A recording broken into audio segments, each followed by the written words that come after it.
Welcome to WritingAlong.com. Today's episode is all about how you've been lied to about literature, what it means, what it essentially exists as. I want you to really see that lit, as it's classified in general, is usually categorized under classical literature and such. And it's not to downplay. I mean, those books really do hold their context. They hold their place in the world, and they hold their significance. Maybe they really were kind of pillars of a culture. They were pillars of a group of people, of a community. I mean, large scale, like nationally, internationally. Some books were shockwaves, and that's not all writing has ever been, though, in the history of writing as a whole. And I would like to equate it, as I often do, to like musical aspects. Look at something like classical music. You enjoy it or you don't, but yes, it's significant. It's important. It was an element of a higher society. It was prevalent. It was a context that people found themselves in. And that people engaged themselves with. People's lives in the past centered around this era of music, and also it today, to this day. I mean, they are instrumentalists. They are symphonies, and they represent something to the world. And that doesn't mean that that's all music is. You don't categorize, oh, rock music or rap music is underneath classical music. Classical music represented something much more significant. That's not the truth, but that's a lie often told, right? After all, music has existed before it's even been recorded, before it was written down. And I don't just mean recorded on a gramophone, on a little old record player. I mean, before there was even written transcriptions of music, people were playing it. People were banging on drums. They were making drums from the skins of animals. They were hitting rocks. I'm sure stringed instruments. I bet you there's all kinds that never got really, like, archaeologically. There's no reference to them, but they existed. People were playing music. They were making it patternistic rhythms and layering them on top of each other. The paths that they took. Rhythms have paths, right? They go places. And I'm willing to bet, again, those expressions of music had relevancy to the times that they existed in, to the context. They meant something. They affected people. They were cornerstones to life. And why am I going off such on music, on a writing video, on writing advice? Because, again, I bring this up all the time for good reason. Writing it's harmony. It's the harmonization of words. These sounds that you can produce a sound. Have you ever heard someone recite writing and it sounds beautiful? A poem. I don't mean a poem that someone says has to be good. I mean something that you've read for yourself, and you heard it and you're like, wow, that means something. Or someone has said something that sounded beautiful. It's words, and they're not playing a lute. They're not jamming on a guitar or anything like that, but it was just words. And that's why I reference music so much, because it's the same thing, and it can help you kind of elucidate all these deeper layers that I cannot explain to you. I don't have those resources. These are 10-minute videos, right? And nor would anyone really have the patience to listen to someone just go off for eternity about it. You can't. But you can see it for yourself. You can experience it and understand it for yourself. Make those relations, make those connections. Classical music, classical literature. Yes, important. But is that all writing is? No. Is that all music is? No, it's not at all. But you can understand it for what it is and kind of overcome these lies that people may have told you that, wow, this is what I have to aspire. This is my benchmark. If I don't meet that standard, that format, then this isn't writing. This isn't music. I'm going to shift more into the writing side right now, because it may feel like that if you're writing a book in whatever genre, whatever feels natural for you. You may like writing in that, like, inspired from that literary side, that era, internationally, at whatever country, whatever origin, whatever context, it spoke to you. You want to bring that to life too. But you may be inspired by pop fiction. You may be inspired by the young adult genre. You may be inspired by just these random books. You don't even fully remember the titles of. You just remember reading them at some point in your life. That's okay.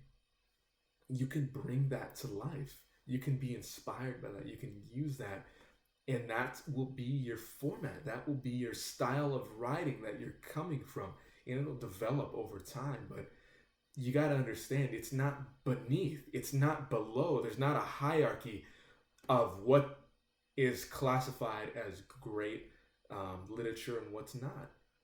If you want to write a literary work, I really think a work that is literary is something that just its goal and intention is a little. The scope is big, and it seeks and tries to accomplish that, and it knows what it is. And if that's what you're going for in your book, in your writing, just be aware. Don't benchmark yourself. Don't compare yourself, or else you're going to be stuck in this loop that may just discourage you further and further and further from even writing to begin with. It very closely tied to the other episode I have on Even Lie to about writing, but literature in particular, because it's the same thing. If you think you have to write like that, you have to look, you have to resemble this tone, this thematic, elemental portrayal of reality and life, you may get overwhelmed and think, wow, this is just some really complex stuff. No, it's what they knew. It's what came to them naturally. It was their life that brought that kind of tone, all that stuff together. It doesn't mean that's what you have to do. In fact, if you are going to encompass everything, it's probably going to be unique inherently. If you're trying to write literature, it's not exactly going to be like a book from the 1800s. It doesn't have to be. It doesn't have to be this antiquity resembling piece of work. It's going to resemble the world that you're around. It's going to convey and communicate all of the stuff that surrounds you, that surrounds your life, the problems that arise around you. And there is an era waiting. There's a generation of authors that are being ushered in talent-wise into this world. They're finding that talent and ability within themselves, and they're going to contribute this massive body of work as a whole, as individuals, for a future generation to reference, for them to realize, oh, this is what we were, this is who we were as people, as human beings. And that's what a lot of writing is. It's preservation. Literature is that. It's that kind of preservation. It can be entertaining, but its purpose is to bring to light what it looks like, what it feels like. And that kind of, it's almost like you're creating this connection with the future. With the past, you're bringing it forth. You're aware of the past as well, but you're also bringing some kind of like a flare, like a bridge that you're creating in time. You're opening up a portal in time, and you're saying, "Hey, future people, this is what it was like." Future people could be people 20 years from now, 50 years from now. It could be people next year. You don't know how long you're going to be around on this earth. And you could be a really long, it could be years from now. You might outlive me. Cool, good for you. But as a writer, there's a sense of urgency that, especially if you're going to be producing literature in that sense, you want to get your stuff out there. You don't want to just be sitting around, and you don't want to let these lies hurt you and harm you and prevent you from expressing yourself in that way, from creating those dialogues, those bridges, those portals with people of the future. Tell them what it's like. Tell them what your life is like. Don't parrot the past. There's no point. Otherwise, you're not saying anything if you're not coming from that place of your own self, of your own time, your own life. Don't be afraid of your own life. Don't be afraid of your own time. It may feel like it. Wow, this sucks. This era of the world I'm in. Yeah, cool, all this technology, but artistically, it's really lacking. That kind of attitude is, let that be an inspiration to you. Cool. In that case, I'll contribute what I can to it.